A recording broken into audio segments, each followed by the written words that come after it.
Welcome back to MLA Part 4. Today we're going to be addressing how to make a bibliography and also going to be looking at a quick review of what we have done so far. So far in Part 1 we took care of the correct font and font style, which as you can see appears Times New Roman 12-point font. We have created an appropriate MLA title. We have also made sure that we have the header in place with your last name and the page number. Don't forget that the page number is not supposed to be on the first page. If you need more briefing on that, go ahead and go back to Part 2. And we've also gone through putting in the different in-text citations,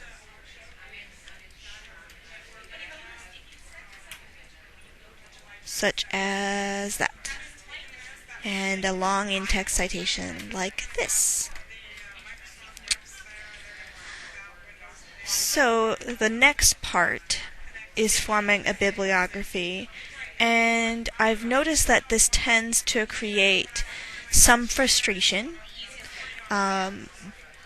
The key word is, and I'm going to do a little bit of typing just in case anybody wants to take notes on this for your bibliography.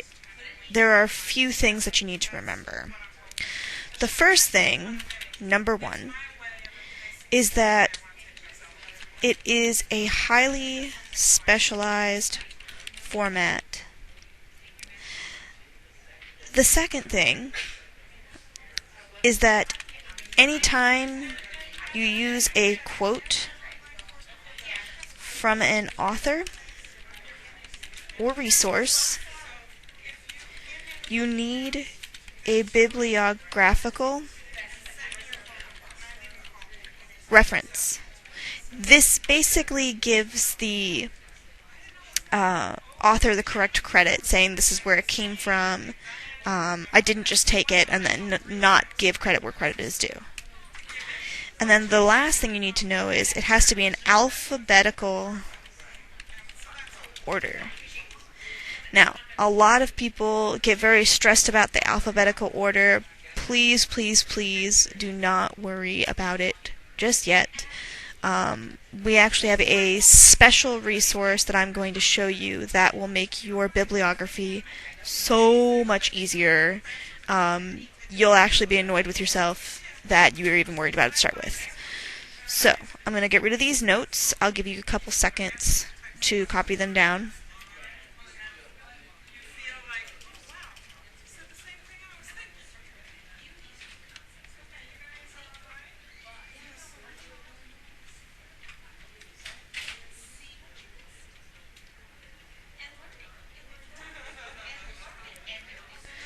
I'm going to delete them.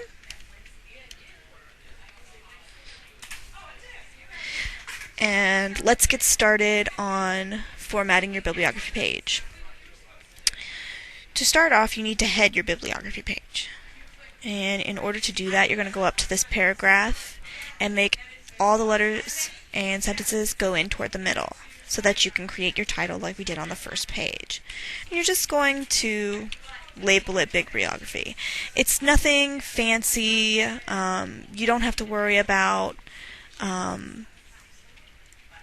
anything in particular, like a special title that you make up. It's just a bibliography. That's it. And then you're going to push down and make this go all the way back to the left alignment. Now, we're going to take a short departure from a Word document. Please do not panic. I am taking you to Internet Explorer, and you're going to go to Google,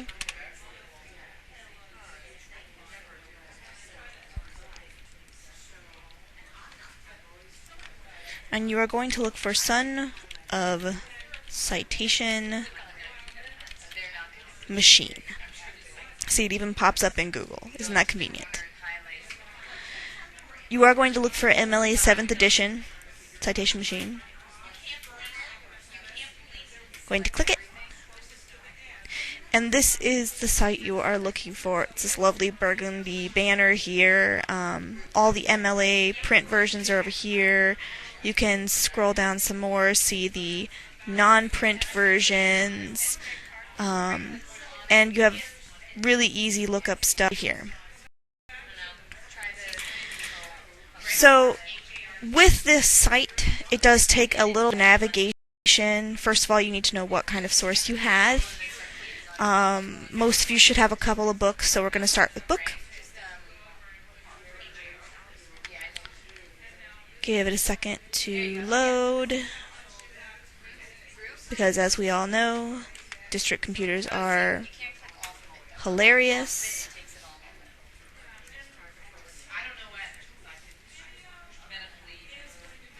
And this will pop up right here.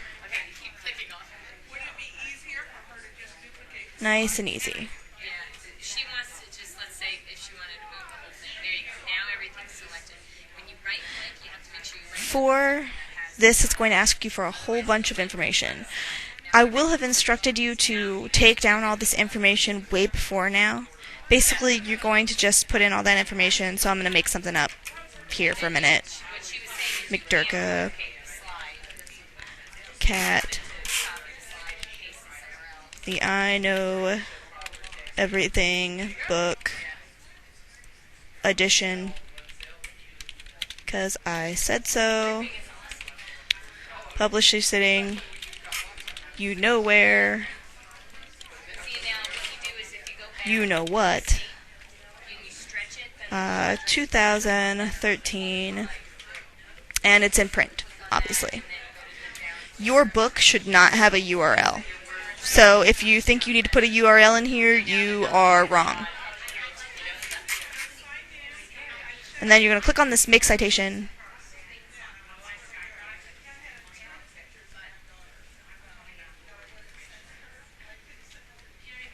And it will build you one. You might have to give it a second for it to finish. Once again, remember that this is hilarious. And there you go. There's your little citation. It's already ready for you to go. You just copy it. I'm going to make sure that it copies again because you don't want to lose it. And you can paste it directly into your Word document. You do want to keep the source formatting for right now. This is an M last name, so generally you will want to keep it in the middle. But for the purposes of this, I'm just going to make a couple of them all with the same last name. Alright. So, now we have 3 citations. This doesn't look quite right, though. There are still some problems that are going on with the formatting, and that's not a big deal. It's really easy to fix. Basically, every time you create a next line down, it recognizes the fact that it's a new entry. So we're going to highlight this whole thing, go into the paragraph section with that little tiny arrow, and you're going to go to Special, Hanging. Hanging means that the rest of your stuff underneath it is going to be moved over. Like that. And that basically makes it look like the rest of your citation is hanging underneath the author's last name, which is what we're looking for. Some other notes on bibliographies that you should be aware of. It's still underneath the same 12-point font, Times New Roman, like everything else. And because of the way that Son of Citation Machine runs, it will already take care of the proper punctuation. If anybody is interested in knowing how to do raw information, you are free and to come and talk to me at any time during class. That is a work time. And I will be glad to tell you what actually must go into an MLA citation. Thank you so much for paying attention to the bibliography page. The next lesson will be on how to title and package your MLA paper.